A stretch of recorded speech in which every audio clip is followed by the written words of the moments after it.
매주 화요일 3부에는요. 지금쯤 용장호투에 이 긴장감을 빡 올려주는 시그널이 나와야 되는데요. 장해찬 국민의힘 청년 최고위원의 개인 사정으로 앞으로 몇 주간은 다른 여당 인사들을 모시고 정치 현안에 대한 토론 진행해 보려고 합니다. 오늘 모신 특별 게스트 김행 전 국민의힘 비대위원 나오셨습니다. 안녕하세요. 네, 안녕하세요. 예, 언제나처럼 용해인 기본소득당 상임대표 함께하십니다. 어서 오세요. 네, 안녕하세요. 용혜인입니다. 예, 자리를 이쪽 자리로 원래 장해찬 최고위원이 네. 앉던 자리에 예, 앉으셨어요. 자, 오늘은 그 양평 고속도로 종점 변경 의혹 요 얘기를 좀 집중적으로 해봐야 될 것 같습니다. 여당에서는 민주당 똥볼이다 이렇게 얘기하고 있고요. 야당에서는 김건희 여사 특혜 의혹이자 국정농단 게이트다. 김건희 게이트다. 이렇게까지 얘기하고 있습니다. 두 분 우선 이 의혹의 본질 어떻게 규정하고 계십니까? 저는 예, 김행 전 비대위원님. 논의를 정말 하고 싶지도 않은 이유가 너무나 뻔한 거짓말이라 거짓말은 원래 가짜는 오래 못 가요. 진실이 지금 속속 아침 저녁 조속간에 지금 밝혀지고 있지 않습니까? 그래서 이제 민주당과 이재명 대표가 일본의 3인당의 길을 걷고 있는 것 같아요. 3인당이 일본 진짜 3인당? 한때는 총리까지 냈다가 지금 중의원이 465명 중에 1명, 참여원이 248명 중에 2명, 3명으로 줄어들었는데 지금 이번에 민주당이 양의원 의원 등 10여 명이 또 그 쪼그라진 정당을 또 만나러 갔어요. 그런데 정말 가짜는 며칠 못 갑니다. 가짜다. 네, 그럼요. 100% 가짜죠. 딱 들으면 가짜인지 모르세요. 아유, 나 진짜. 뭐가 가짜입니까? 예, 가짜도 뭐 여러 개가 있을 텐데 네. 뻔한 거짓말. 네, 가장 뻔한 뻔해서- 거짓말이 어떤 건가요? 여기까지 얘기 듣고 용 의원님한테 마이크 드리겠습니다. 아니, 일단 그 정동균 그 당시 민주당 군수 있지 않습니까? 예. 그러니까 2018년도에 그 이미 그 양평의 소리라는 네. 그 내랑 인터뷰는 양평 시민의 21년, 소리. 네, 예. 21년 5월 21일 날 했어요 이미. 네. 그래서 뭐라고 했냐면은 종점에 내 땅이 있다 옥천군 아산이에. 그러니까 아신 쪽. 네, 그러니까 거기다 종점하면 안 된다. 내 눈에 어떻게 물을 대냐. 그러니까 거기 종점하면 안 된다. 오히려 거꾸로 그랬어요. 저는 민주당 게이트라고 얘기하고 싶지도 않아요. 그리고 또 강화 IC는 반드시 있어야 된다 얘기했고요. 또 2018년도에 양평군에서 출판한 그 2030 양평군 기본 계획에 보면 이번 노선이 그 대안으로 들어가 있어요. 2018년도에 이미. 그래서 제가 본인들이 이미 다 해둔 얘기를 갖고 이제 와서 이렇게 남자들이 거짓말을 해대고 저는 이재명 대표가 아니면 여자들도 거짓말하면 안 되죠. 죄송합니다. 이재명 대표가 양평 군수하고 최재관 지역 위원장한테 낚인 것 같아요. 그냥 김건희라는 이름 네. 하나 듣고. 요거는 저도 인터뷰를 지금 보고 있는데요. 네네. 그 종점이 아니라 아신 쪽으로는 IC 얘기를 했어요. IC를 아신 쪽으로 내는 것은 제 눈에 물대기니까 아신 쪽으로는 IC 낼 수 없다라는 얘기를 한 거고요. 아신은 종점과는 다른 곳입니다. 그다음에 강하 IC가 아니라 강하면으로 들어올 수 있는 IC가 있어야 한다라고 예, 여기 나와 있어서 그 부분은 제가 그 이제 IC 그 종점이라는 게 IC일 수도 있고 JCT일 수도 있는데 뭐가 됐든 간에 그쪽으로 이제 종점 이게 사실은 제일 혼란이 일었던 네. 게 언론에서 종점이라는 표현을 쓴 것부터가 잘못됐다 이렇게 지금 얘기하지 않습니까? 네. 처음부터 JCT라고 했으면 JCT가 만들어진 데는 일종의 땅이 맹지가 되는 거거든요. 그랬으면 이런 논란도 없었을 텐데 여하튼 우리 용혜인 대표님께서 말씀하시죠. 네, 예. 네네. 죄송하지만 의무고지가 있어서 비가 많이 와가지고요. 의무고지 하나 해드리고 용 의원님께 예, 그 마이크 드리도록 하겠습니다. 계속되는 호우로 전국의 산사태 위험이 높아졌습니다. 입산이나 산 주변 야외 활동 자제해 주시고요. 현재 산에 계신 분들은 신속히 하산해 주시기 바랍니다. 하천, 계곡 등에 계신 분들도 위험 지역 접근 자제해 주시고요. 멀리 하천과 계곡에서는 좀 빨리 나오셔야 될 것 같습니다. 용 의원님, 이 사건, 이 의혹의 본질 어떻게 보십니까? 네, 저는 여당 패널 하고 싶다라는 생각을 하는데 네. 뭐든지 다 거짓말이라고 하면 끝납니다. 사실 뭐 예전 뭐 후쿠시마 오염수 방류 관련돼서도 그렇고 그 전에 바이든 날리면도 그렇고 다 왜곡이고 괴담이고 선동이다라고 하면 끝나고 본인들이 여당으로서 좀 책임 있게 해명할 그런 모습들은 좀 보이지 않는 것 같아서 굉장히 아쉽고요. 핵심은 굉장히 단순합니다. 그러니까 7년 동안 같은 노선 같은 종점으로 논의해오던 고속도로가 윤석열 대통령 당선 이후에 종점과 노선을 바꿨습니다. 그리고 그 근처에 대통령 배우자는 물론이고 장모, 처형, 처남 등이 나누어 가진 땅 29개 필지만 축구장 5개 크기라는 거예요. 그리고 뭐 좀 전에 2030 양평군 기본계획 얘기하셨는데 사실 이게 지금 현 군수의 해명도 사실 황당합니다. 이렇게 담당자들도 몰랐던 걸 군수가 새로 당선된 직후에 자기가 알아서 국토부에 보냈다는 건데 누가 봐도 거짓말이죠. 근데 그렇다고 하더라도 이 2030 양평군 기본계획 이후에도 계속 원안을 가지고 계속 논의해 왔습니다. 근데 이거를 바꾼 것을 가지고 해명을 하면 되는 문제입니다. 그러니까 윤석열 대통령이 자주 하시는 말씀이 지지율 1%가 되더라도 나는 할 일을 하겠다. 이런 네. 얘기 많이 하시잖아요. 그래서 후쿠시마 네네. 오염수 방류, 뭐 강제동원 피해자 배상 문제, 뭐 노동개혁과 관련돼서 뭐 노동조합을 때려잡겠다. 이런 것들 다 그렇게 얘기하시는데 이것도 그렇게 하시면 됩니다. 이게 정말로 문제가 없고 필요한 일이고 이게 더 도움이 되는 일이라면 그렇게 하시면 되는데 그러지 않고 뭐 여러 가지 의혹들을 제기하는 거에 대해서 나 안 해. 라고 하고 그냥 판을 깨버리고 던져버리고 끝내버린 상황. 저는 오히려 원희룡 장관이 이 사태를 더 국민적 의혹을 키우는데 일조했다라고 보여지고요. 지금이라도 늦지 않았습니다.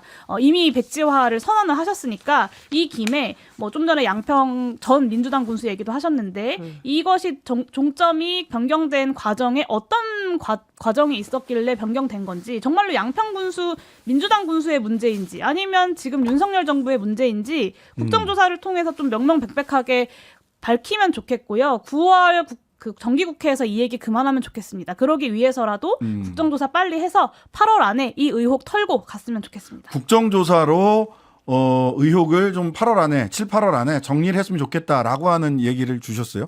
국정조사 하는 건 어떻게 보세요? 고속도로 놓는 거. 예. 그것도 과학이거든요.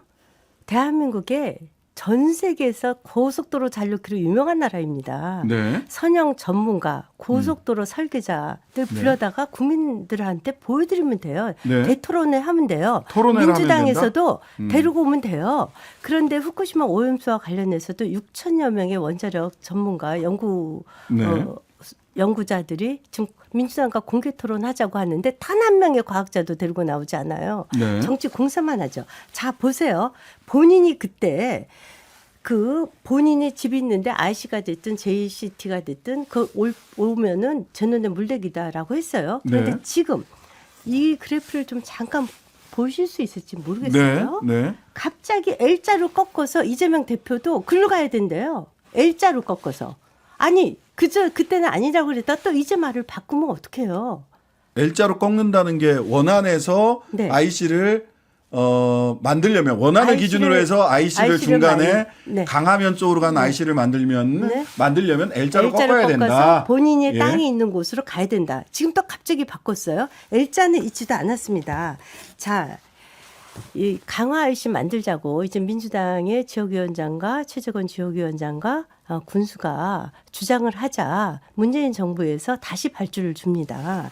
그래서 그때 발주 회사가 바로 근선이 바로 요선이에요. 지금 원안하고 지금 대안으로 나온 거하고 굉장히 비슷하죠. 파란색 선이요. 네. 2022년 3월에 달에. 발주해서 5월 달에 결과가 나왔습니다. 네. 근데 네, 3월 달에 제시한 게 이거고요. 이 선은 그 당시 5월 달에 제시했습니다. 3월에 발주해서 3월에 5월 달에 발주해서 그 그때 안이 나왔습니다. 5월 달에 보고를 제가 했어요. 그 동해기술공업인가 네. 거기 홈페이지 네, 네. 들어가서 다 확인해 봤어요. 그래서 예. 5월 달에 보고를 한 거예요. 예, 5월 달에 보고를 보고했죠. 했고요. 이때 안이 나왔고요. 보고를 언제 했냐. 원희룡 장관이 취임한 지 3일 만에 보고를 했어요. 아니 그러면 3일 만에 다 해서 받았을 때 윤 대통령이 다 지시해서 아니 그 처가땅이라는 거가요. 어떠냐면 네, 네. 87%가 임야입니다. 땅에. 그리고 그 대지가 2.9%예요. 200평. 그리고 창고가 9% 700평. 아니 이거 선산이거든요. 이거는 제가 거짓말 할 수가 없어요. 다 지적도에 나와 있는 거니까. 네.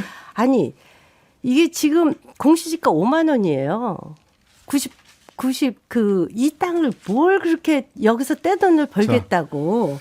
그런데 예. 무슨 예, 용 이제- 대표님 먼저 하시죠. 예, 예. 네. 용 의원님 선산이다.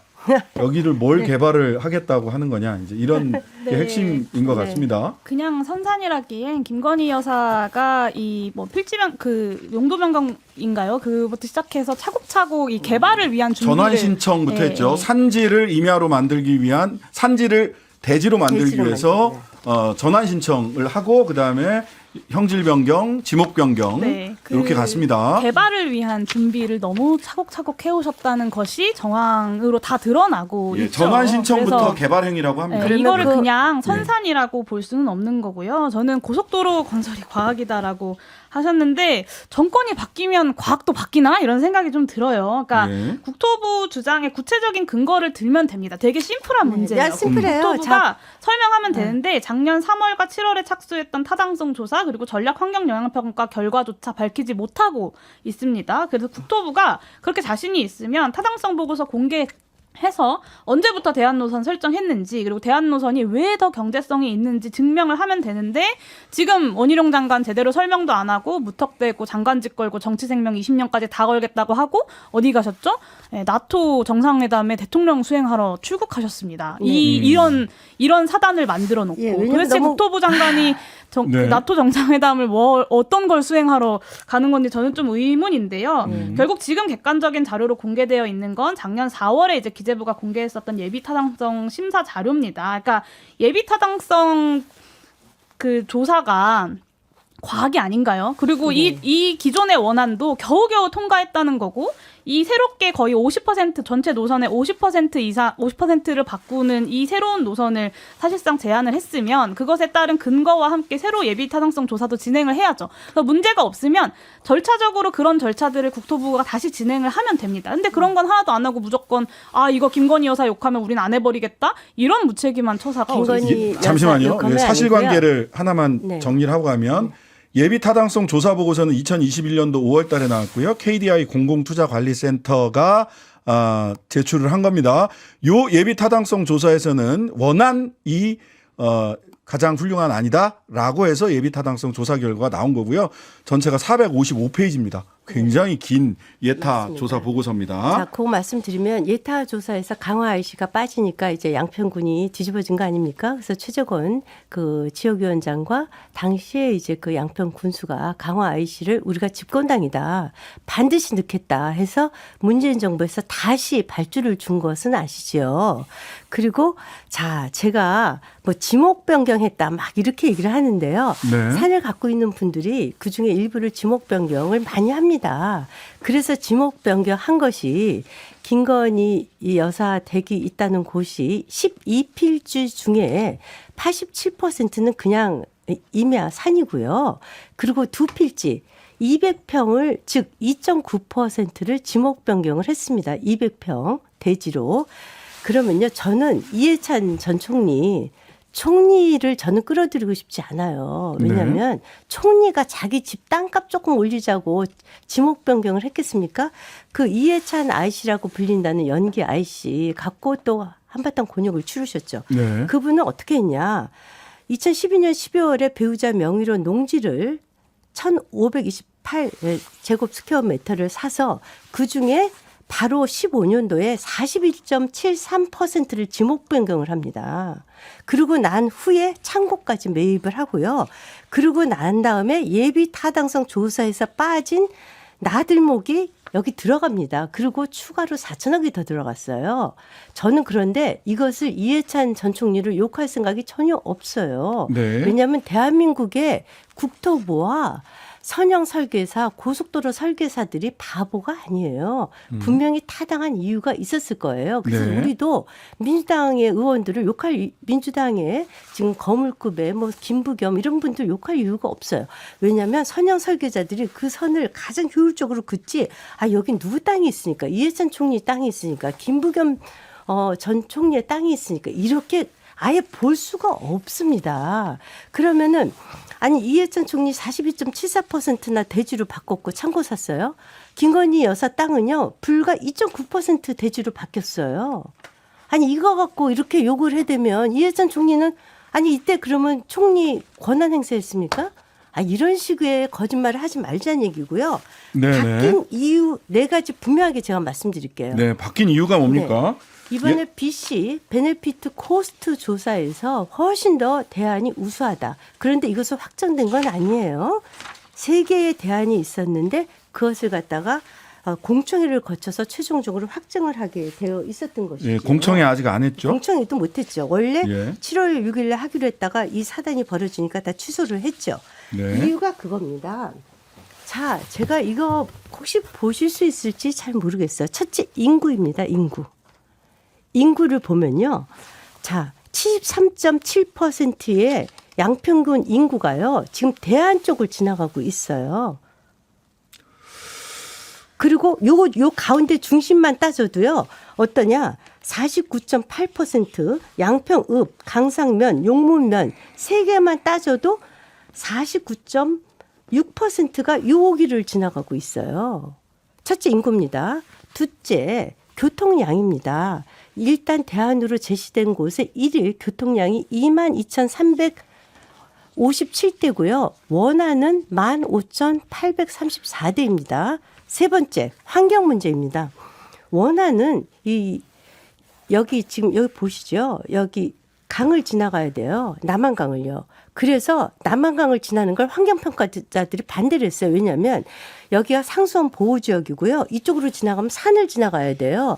그러면 터널을 줄여야 되고 조류 생태계가 바뀐다는 거예요. 네. 그런데 대안으로 가면은 강을 지나지 않아요. 남한강을 지나지 않거든요. 네네. 마지막으로 더 중요한 거. 예, 아니, 이거 잠시만요. 말씀드릴게요. 2분 2분밖에 안 남았기 때문에 용 의원님한테 이거 드려야 돼요. 네. 예. 네. 예, 저도 팩트 체크를 조금 더 할 게 있는데 네, 그냥 안 하고 네, 용 따로 의원님한테 하시고요. 드리겠습니다. 예. 그 민주당 그러니까 전형적인 네. 물타기를 지금 방송 내내 하고 계신데요. 뭐 민주당에게야 민주당 누구도 의혹이 있다라고 하면 민주당이 좀 움츠러들진 모르겠습니다만 그건 국민한테 할 이야기는 아닌 것 같습니다. 국민들 입장에서는 공정과 상식을 말하던 윤석열 대통령이 처가 비리를 용인했냐 안 했냐 이게 궁금한 거고 이거에 대해서 해명하시면 됩니다. 그리고 이것을 해명하는 과정에서 민주당 양평군수에 대한 조사도 같이 하자. 저는 충분히 그럴 수 있다고 생각합니다. 주민 요구도 딱히 없었는데 대통령 처가 근처로 종점을 왜 바꿨는지, 왜 원희룡 장관은 장관직까지 걸어놓고 도망을 치고 있는지, 대통령은 왜 이에 대해서 이런 발구도 없는지 해명할 게 산더미고 대통령이 나서서 책임 있게 답하셔야 된다라는 말씀을 좀 드리고 싶고요. 저는 국민들이 합리적인 의구심을 표하고 있는 것이라고 봅니다. 그러니까 김행 전 위원님을 비롯해서 사실 여당에서는 기승전 김건희 이런 얘기 많이 하시는데 저는 이 기승전 김건희 의혹을 국민들께 투명하게 해명하지도 못하고 바로잡지도 못하고 있는 게 누구냐? 윤석열 정부입니다. 그러니까 김건희 여사 둘러싸고 제기되고 있는 의혹이 이거 하나도 아니잖아요. 그래서 이권 카르텔을 바로잡겠다는 윤석열 대통령이 이 김건희 여사 카르텔에 대해서 정말로 투명하게 해명하거나 혹은 바로잡을 의지가 있는지가 윤석열 대통령의 어떤 도덕심과 국민들 앞에 그 진정성을 증명할 대표적인 사례가 될 것이다라고 생각하고요. 윤석열 대통령도 여주지청장 때 일부터 시작해서 양평과 얽혀서 언급되는 거 이제 그만 듣고 싶지 않으시겠습니까? 그래서 사실관계를 이번 기회에 차분하게 다 따지고 털어버리시면 좋겠습니다. 네, 아무리 얘기해도 기소 안 한다고 수사 안 한다고 의혹이 사라지지 않는다는 점 자, 마지막으로 다 말씀드리겠습니다. 하실 말씀 많으시겠지만 시간 관계상 오늘 토론은 이쯤에서 마무리해야 될 것 같습니다. 네. 다음 기회가 되면 또 한 번 더 하겠습니다. 지금까지 김행정 국민의힘 비대위원 용해인 기본소득당 상임대표였습니다. 감사합니다. 하루 종일 기다려지는 진짜 시사. 평일 저녁 6시 5분 신장식의 뉴스 하이킥.